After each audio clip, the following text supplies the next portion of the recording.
नाज़रीन गिरामी अस्सलामु अलैकुम वरहमतुल्लाहि वबरकातुह। आज की बात ख़ास बात में आप लोगों का इस्तक़बाल है। नाज़रीन गिरामी, मैं अंसार अज़ीज़ नदवी इस वक्त आप लोगों के सामने कुछ अहम तरीन ख़बरों पर तबसरे करने जा रहा हूँ। तफसीलात में जाऊँ उससे पहले आप लोगों से जो दरख्वास्त होती है उस पर तवज्जो करने की अपील करूँगा। नाज़रीन गिरामी, सबसे पहले महाराष्ट्र में इस वक्त पटेल वर्सेस एनसीपी है, पटेल वर्सेस बीजेपी है, या फिर पटेल वर्सेस शिवसेना है। जब से सुनीत्रा पवार को नायब वज़ीर आला बनाया गया है, मुख्तलिफ़ किस्म की सियासी तबसरे महाराष्ट्र के सियासत में बाज़गश्त के तौर पर उभरते हुए अलग अलग एतबार से लोगों के जहनों को अलग अलग जिहतों पर सोचने पर मजबूर किया है।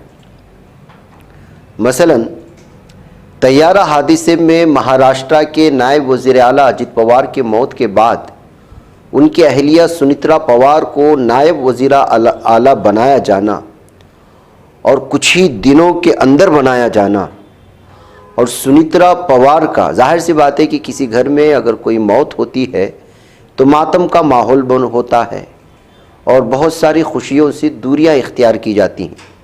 ऐसे में सुनीत्रा पवार का पूरी तरह से जो है कारों में सवार होकर के मंत्रालय आना और भी बहुत सारी चीज़ों को लेकर के इस वक्त जो है सवाल पूछे जा रहे हैं कि अचानक गम का माहौल ख़त्म होने से पहले पहले सुनीत्रा पवार को नायब वज़ीर आला बनाने का क्या मतलब है, इसके पीछे कैसी सियासी साजिश है और महाराष्ट्र में इसके असरात कैसे मुरतब होंगे और इससे सबसे ज़्यादा फ़ायदा किसको हुआ।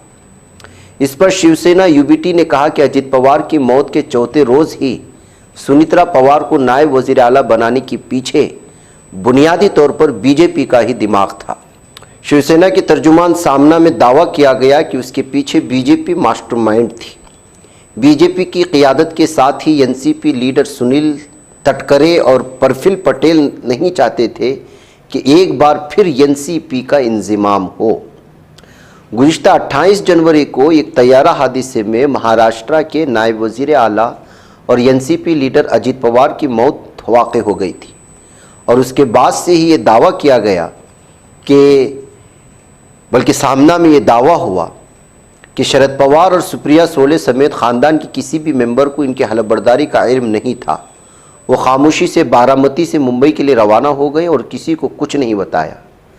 अजित पवार की ज़िंदगी में ये बात होने लगी थी कि अलग होकर बनी दो पार्टियां एक बार फिर एक हो जाएंगी, जबकि अजित पवार के इंतकाल के बाद पूरा ख़ानदान एक बार फिर बेयकीनी की सूरत हाल बन गई है।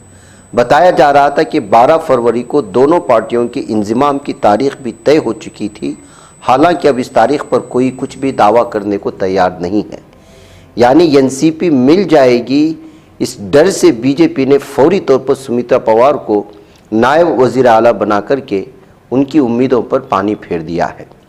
जाहिर सी बात है कि इस दरमियान में ये बात भी सामने आने लगी थी कि जो है एनसीपी पर पटेल जो है, यानी पटेल तो आपको मालूम होना चाहिए गुजरातियों को कहा जाता है, और बीजेपी के में अक्सर जो है इसी बरादरी से ताल्लुक़ रखते हैं।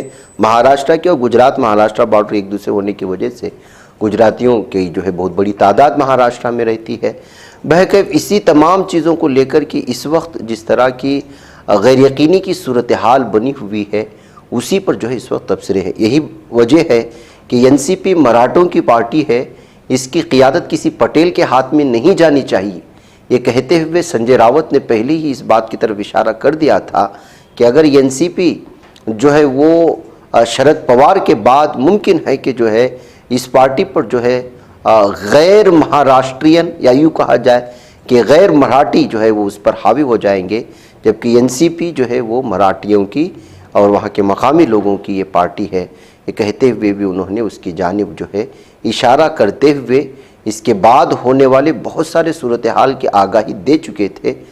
बहरकैफ एनसीपी के वर्किंग सदर प्रफुल्ल पटेल को निशाना बनाते हुए संजय रावत ने इस बात का इशारा किया था कि कहीं ऐसा ना हो कि वो जो है पूरी एनसीपी पर हावी हो जाए शरद पवार के जो है चले जाने के बाद।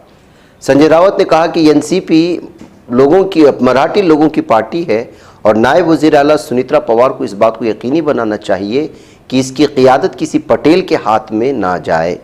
वाज़ेह है कि संजय राउत से पहले एमएनएस के सरबराह राज ठाकरे ने भी कहा था कि एनसीपी की क़ियादत एक पाटिल यानी मराठी को करनी चाहिए, पटेल को नहीं।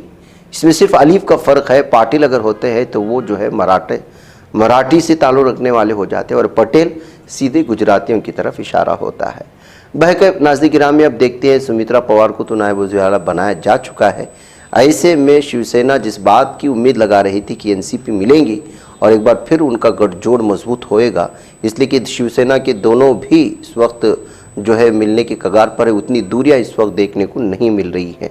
आगे जाकर की क्या सूरत हाल बनती है महाराष्ट्र में कुछ कहा नहीं जा सकता। नाज़रीन गिरामी, अब आइए एक और ख़बर की जानिब आपको ले चलूँ कि ज़मीनी सतह की ख़बरों को किस तरह नहीं दिखाया जा रहा है। यूपी में जराइम अपने हदों को पार कर चुकी है। इसकी तो खबरें प्राइम टाइम में आप देखती हैं, अक्सर खबरें तो यूपी से ही वाबस्ता होती हैं। अब जो है 69,000 असातिज़ा की भर्ती का मामला फिर से गर्म हो चुका है। ऐसा लगता है कि लखनऊ में एक बार फिर जो है वो जो है असातिज़ा और यहाँ की हुकूमत आमने सामने होगी। जी हाँ, उत्तर प्रदेश में 69 यानी कि 69,000 असातिज़ा की भर्ती का मामला एक बार फिर जोर पकड़ गया। रिजर्व ज़ुमरे के उम्मीदवार अपने मुतालबात के लिए आज लखनऊ में एहतिजाज किया। उम्मीदवारों का इल्ज़ाम है कि हुकूमत ने कोई पहल नहीं की, जिसकी वजह से मामला इतना आगे चला गया। इस मामले की पहली समाअत सितंबर 2024 में सुप्रीम कोर्ट में हुई थी। उसके बाद से इस मामले में तारीख पर तारीख मिल रही है। इस मामले में अगली समाअत 4 फरवरी को होगी, लेकिन इससे पहले रिजर्व ज़ुमरे के लोग अपना गुस्सा जाहिर करने के लिए आज एहतिजाज किए हैं। ऐसा महसूस होता है कि उनके मुतालबात पूरे नहीं किए गए तो फिर जो एहतिजाजात का सिलसिला लखनऊ में दराज हो सकता है। नाज़रीन गिरामी, क्या आपने कभी इस तरह की खबर को सुना है कि 85 लाख के जेवरात देकर कोई लड़के ने मोमोज खाए? उत्तर प्रदेश में इस तरह का अजीबोगरीब वाक़या पेश आया है। मोमोज के शौकीन एक कमसिन लड़की की कमज़ोरी को भांपते हुए मोमोज परोसों ने उसे जाल में फंसाया। घर से सोने के जेवरात लाकर देने के बदले मुफ्त मोमोज देने का लालच देकर 3 मोमोज फरोश ने इस लड़के से तकरीबन 85 लाख रुपए मालियत के जेवरात हासिल कर लिए। इस वाक़े के इंकिशाफ के बाद लड़के का ख़ानदान शदीद सदमे में है। ये वाक़या उत्तर प्रदेश के देवरिया ज़िले में पेश आया है। मुतासिरा लड़के के वालिद विमलेश मिश्रा वाराणसी में एक मंदिर के पुजारी हैं। उनका बेटा 7वीं जमात में ज़ेर तालीम है। लड़के को मोमोज बेहद पसंद थे। इस कमज़ोरी का फ़ायदा उठाते हुए मोमोज फरोशों ने आहिस्ता आहिस्ता उसे अपने जाल में फंसाया और कहा कि अगर वो घर से सोने के जेवरात लाकर दे तो उसे मुफ्त मोमोज खिलाए जाएंगे। इस लालच में आकर लड़का कुछ अरसे से घर के जेवरात चुपके से लाकर मोमोज फरोशों को देता रहा और बदले में मोमोज खाता रहा मुफ्त में। उधर कुछ दिन कबल विमलेश मिश्रा की बहन उनके घर आए और अपने जेवरात मांगे। जब घर वालों ने अलमारी खोलकर देखी तो 85 लाख रुपए मालियत के सोने के जेवरात गायब पाए गए। लड़के से पूछगछ करने पर उसने बताया कि वो जेवरात मोमोज फरोशों को दे चुका है। यह हकीकत सामने आते ही ख़ानदान के अफराद हैरत और सदमे में आ गए। लड़के के वालिद ने तीनों मोमोज फरोशों के खिलाफ पुलिस में शिकायत दर्ज करवाई, जिसके बाद पुलिस ने मुकदमा दर्ज करके तफ्तीश शुरू कर दी है। तो नाज़रीन गिरामी, ऐसे भी लुटेरे हैं कि किसी के लालच का गलत फ़ायदा और वो भी बच्चों का किस तरह उठाते हैं, इन लोगों से सीखना चाहिए। नाज़रीन गिरामी, एक ऐसा भी वाक़या आता है, ये भारत में आने वाली मुख्तलिफ़ ख़बरें कभी कभी यकीन करने पर जो है मुमकिन नहीं बनता कि उस पर यकीन किया जाए। सरपंच बनने की ख्वाहिश में क्या कोई दरिंदा सिफत बाप अपनी ही बेटी को कत्ल कर सकता है? ऐसा ही मामला आया है इस वक्त तेलंगाना के निज़ामाबाद से। इसको सुनने के बाद आपके कानों पर आपको यकीन नहीं रहेगा। सरपंच के ओहदे की हवस ने बाप की मोहब्बत को मात दे दी। पंचायत इंतखाबात में रुकावट बनने के खौफ से एक संगदिल बाप ने अपनी ही बेटी को कत्ल किया। तेलंगाना के निज़ामाबाद ज़िले में सामने आने वाला यह दिल दहला देने वाला वाक़या हर किसी को झंझोड़ कर रख देने वाला है। महाराष्ट्र के मोतखेद मंडल के केरूर गांव से ताल्लुक़ रखने वाले पांडुरंगा ने यहां से आइंदा पंचायत इंतखाबात में सरपंच के तौर पर मुकाबला करने का फैसला किया था। ताहम उसके 3 बच्चे थे। उसे खदशा लाहिक था कि 3 बच्चों की सूरत में वो पंचायत इंतखाबात के लिए अहल नहीं रहेगा। इसी तशवीश में मुब्तला पांडुरंग ने इस मसले से निकलने का रास्ता तलाश करना शुरू किया। इसी दौरान मौजूदा सरपंच गणेश शिंदे ने उसे मशवरा दिया कि 3 बच्चों में से एक को रास्ते से हटा दिया जाए ताकि इंतखाबी अहलियत बरकरार रहे। इस सफ़ाकाना मशवरे पर बगैर किसी सोच विचार के पांडुरंग ने अपनी बड़ी बेटी प्राची को बेदर्दी से कत्ल कर दिया। कत्ल के बाद उसने नाश को निज़ामाबाद ज़िले के एडिल्ली मंडल में वाक़ D46 नहर में फेंक दिया। हाल ही में जब बच्ची की लाश बरामद हुई तो पुलिस ने मुकदमा दर्ज करके तहकीकात शुरू की तो पता चला कि सारी दरिंदगी बाप ने सरपंच के सिर्फ सीट हासिल करने के लिए बल्कि उम्मीदवारी का एक सर्टिफिकेट हासिल करने के लिए इतना सब कुछ किया है। ये एक दरिंदगी की, संगदिली की वो हद है नाज़रीन गिरामी। जबकि एक बाप अपनी बेटी से किस कदर मोहब्बत करता है इसकी तो पूरी दुनिया में मिसालें दी जाती हैं। नाज़रीन गिरामी, रेबीज इंजेक्शन के बाद मासूम बच्ची की मौत की खबर सामने आ रही है। सरकारी हॉस्पिटल में रेबीज का इंजेक्शन देने के बाद एक 2.5 साला नन्ही बच्ची की मौत हो जाने का अफसोसनाक वाक़या तेलंगाना के कामारेड्डी ज़िले में पेश आया। अरकान ख़ानदान ने डॉक्टरों पर लापरवाही का इल्ज़ाम आयद करते हुए हॉस्पिटल के बाहर एहतिजाज दर्ज किया है। उधर नाज़रीन गिरामी, इसराइली ज़ालिम हुक्काम ने पीर को कहा है कि गाज़ा का राफ़ा उबूरी मकाम मिस्र के लिए दोबारा खुल गया है और फ़िलिस्तीनी मरीज़ दोनों सिमतों में वहाँ से आ जा सकते हैं। एक मिस्री मीडिया ने रिपोर्ट्स की तस्दीक की और कहा कि हर रोज़ हर सिमत में 50 अफराद को उबूर की इजाज़त दी जाएगी। गाज़ा में फ़िलिस्तीनियों ने पीर को बेचैनी के साथ राफ़ा गुज़रगाह के दोबारा खुलने का इंतज़ार किया, जबकि इसराइल ने इस अहम रास्ते पर ऑपरेशन जुज़वी तौर पर दोबारा शुरू किए हैं।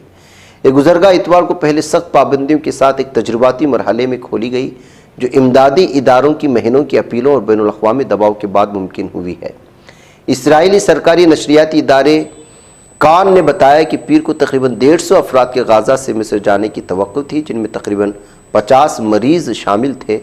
गाज़ा की वज़ारत सेहत ने कहा कि फ़िलहाल तकरीबन 200 मरीज़ सफ़र की इजाज़त के मुंतज़िर हैं और अभी तक उनको इजाज़त नहीं मिली है। अमरीका वज़ारत इंसाफ ने सज़ायाफ्ता जिनसी मुजरिम जेफरी एप्स्टीन से मुतअल्लिक़ा नए दस्तावेज़ात शाये कर दिए हैं। ताज़ा फाइलों में भारत के वज़ीर-ए-आज़म नरेंद्र मोदी के हवाले से भेजी गई एक ईमेल पर भारत इंतज़ामिया ने सख्त रद्द-ए-अमल का इजहार किया है। बरोज़ हफ्ता रोज़नामा यरूशलेम पोस्ट में शाये होने वाली खबर के मुताबिक एप्स्टीन से मंसूब एक ईमेल में भारत के वज़ीर-ए-आज़म नरेंद्र मोदी के 2017 के दौरे इसराइल के बारे में बात की गई। ये दौरा किसी भारतीय वज़ीर-ए-आज़म का पहला दौरे इसराइल था, यानी इसराइल का दौरा था। ईमेल में कहा गया कि भारतीय वज़ीर-ए-आज़म मोदी एप्स्टीन की नसीहत पर और अमरीकी सदर के फ़ायदे के लिए इसराइल में नाचे और गाना गाया और वो चंद हफ्ते पहले मिल चुके थे। यह हर बार काम कर गया। भारतीय हुक्काम ने ईमेल से पैदा होने वाले किसी भी इशारे किनाये को सख्ती से रद्द कर दिया है। नई दिल्ली वज़ारत ख़ारिजा ने जारी करदा बयान में कहा कि ईमेल की वाहिद हकीकत मोदी का दौरे इसराइल है, इसके अलावा सब बेबुनियाद है। वज़ारत ख़ारिजा के तर्जुमान रिंधेर जयसवाल ने इस तबसरे को एक सज़ायाफ्ता मुजरिम का हिज़ियान करार दिया और कहा कि एप्स्टीन शदीद तरीन हक़ारत का मुस्तहिक़ है। जयसवाल ने मज़ीद कहा कि मोदी एप्स्टीन के दरमियान किसी भी माक़ूल मुलाकात या मुशावरती ताल्लुक़ के शवाहिद मौजूद नहीं हैं। ताहम अपोजिशन जमातों ने इस हवाले को मौजू बनाकर वजाहत का मुतालबा किया है।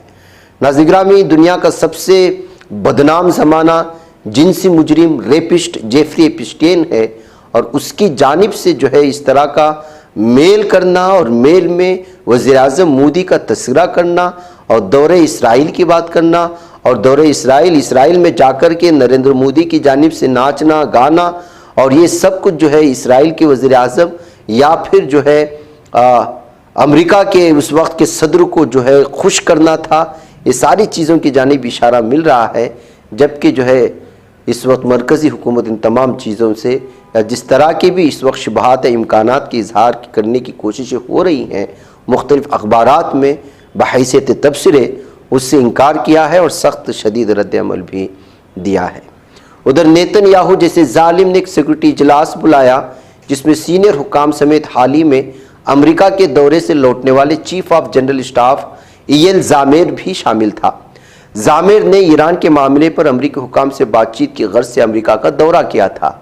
इसराइल के सरकारी टीवी खान ने इतला दी है कि मोसाद के डायरेक्टर डेविड हार्निया ने भी इस इजलास में शिरकत की। रिपोर्ट के मुताबिक जामेर ने अमरीकी फौजी तैयारी के बजाय एक निजी तैयारी पर अमरीका का सफ़र किया ताकि गिरफ्त में आने से बचा जा सके और वाशिंगटन को ईरान पर हमला करने के लिए कायल करने की कोशिश करते रहे।